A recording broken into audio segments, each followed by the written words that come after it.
You want to know how apples gave me a lifelong lesson? Not what you think. It's not the apple a day keeps the doctor away. No, it hits closer to home. When I was a young girl, my family, my mom, dad, all my siblings, and myself moved to Europe, to the country of Belgium, because my dad worked for a company that had several plants and were building other plants in Europe.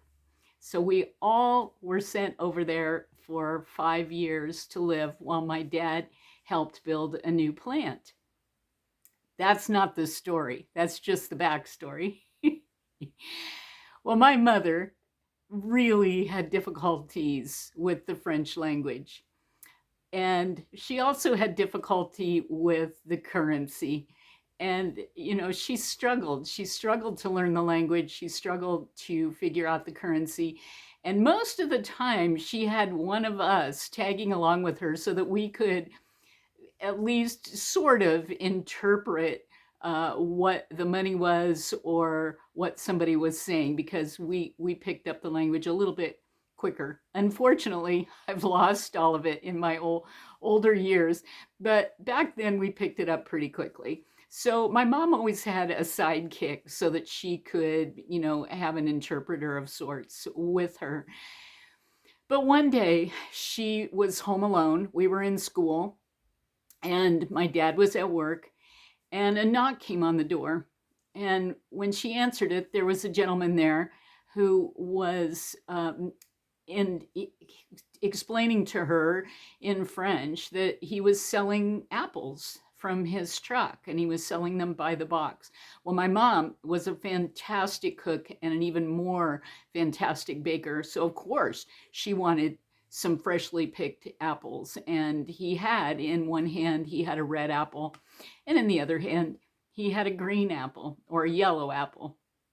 And they were talking to each other in two different languages. And my mom said that yes, she did want apples, and she would take 2 boxes in her mind. And he said, "Two, madame?" And she said, "Yes, 2." And held up her hands, I would assume, for 2. Well, whether the gentleman was taking advantage of her or whether he really truly misunderstood, who knows? It was a long, long time ago. But he said, he would bring back the total, and he said, "Where do you want them?" And she pointed to the attached garage, and she pulled up the garage door for him and asked him just to put them in there.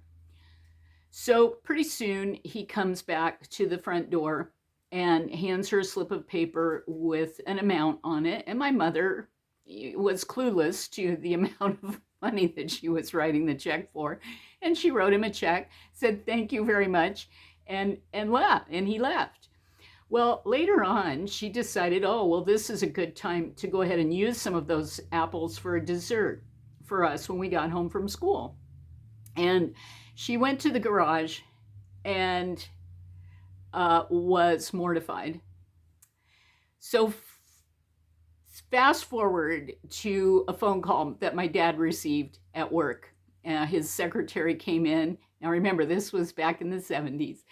His secretary came in and said that my dad's wife was on the phone and she sounded really upset.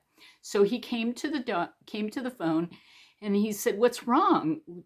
What's wrong?" And my mom said, "You need to come home right now." And he said, "I can't. I'm in a meeting. I'm at work." And she goes, "No, no, you need to come home now." So he left work thinking that one of the kids had an emergency, or my mom had an emergency, and he drove home as quickly as he could. And by that time, we had gotten home from school.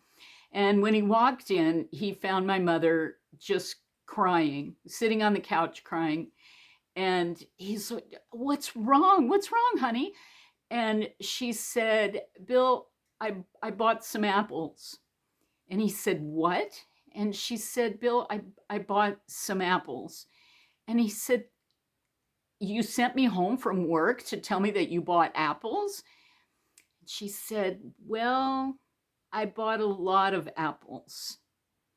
And she took him to the door to the attached garage and flung it open while she was crying. Whoops, flung it open.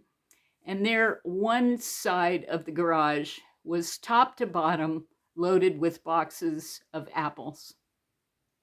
What had happened was my mother had asked for apples, and she said she wanted 2. And in French, the word 2 means all. And the apple salesman unloaded his entire truckload of apples into one side of our garage.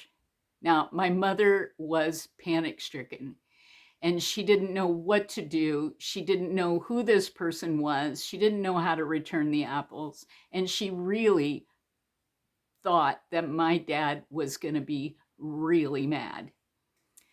Well, Dad started laughing. And he got louder and louder, and she stops crying, and she said, why are you laughing? This is not funny. This is so not funny. And she says, what are we going to do? What will we do? And he looked at her, and he gave her a big hug, and he said, we are going to make pie. And we had pie.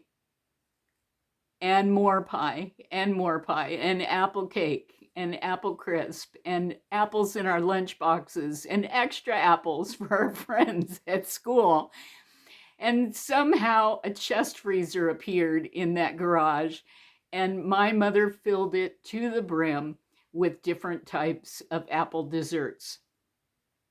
Now, for years, I wouldn't eat an apple. I was so done with apples, and every time I saw one, I was like, no thanks, I'll eat something else. But now I'm back to eating apples. But you would think that the lesson might be learn the language, right? And my mother struggled with the language and tried so hard, went to classes and really worked with the language. And you are absolutely right if you're thinking that if you are in another country, no matter, as Americans, we need to understand that we're in other countries and should speak the language. That's not the lesson. The lesson that I took away as an 11 or 12-year-old was I can make mistakes. And it's a safe place with my parents if I make a mistake. My mom made a mistake, and she was so panicked that it was a mistake that she would never be forgiven for. And it was a no-brainer that my dad supported her and looked for solutions. And that was a big one, was, okay, you made a mistake, but look for the solution. Look for a way to build on that mistake. Take the lesson and move forward. And I could see how supportive Dad was with that mistake. And it taught all of us kids who were watching this entire scenario that making mistakes is okay, that nobody's perfect, not even our parents, and we all make mistakes. So that was my lesson with the apples.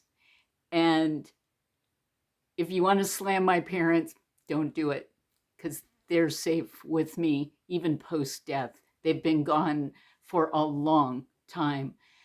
But they taught me so many fabulous lessons and were such great parents that whatever mistake they made didn't matter. We made pie. I hope you enjoyed this story, and I hope to see you in the next video. See you soon.